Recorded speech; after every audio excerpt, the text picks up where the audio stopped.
Does consuming fats lead to fat? Actually, no, it doesn't. Surprised? It's a misconception that we're taught that fat leads to weight gain, but it does not.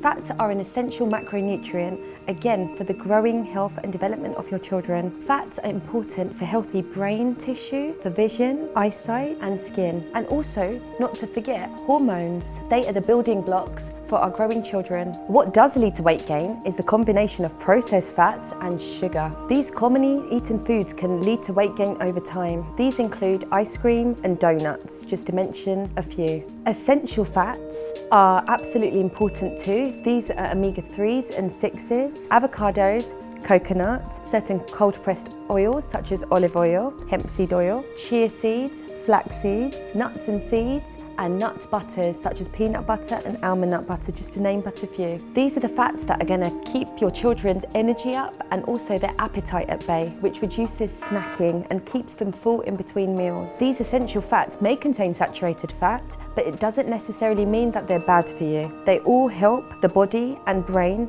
develop and function optimally as possible. Concentration and focus has also been shown to improve when the diet does contain natural fats. What we want to remove and avoid in our children's diet are the processed fats, which can maybe interfere with cell communication and lead to weight gain. Instead of frying foods at high temperature in certain oils, why not consider healthier cooking methods such as baking, roasting and steaming. If you'd like to cook at high temperatures, the most suitable oils would be either coconut oil or avocado oil. These two friendly fats are stable when heated at high temperatures, so their structure does not change, which means you're still consuming a healthy fat.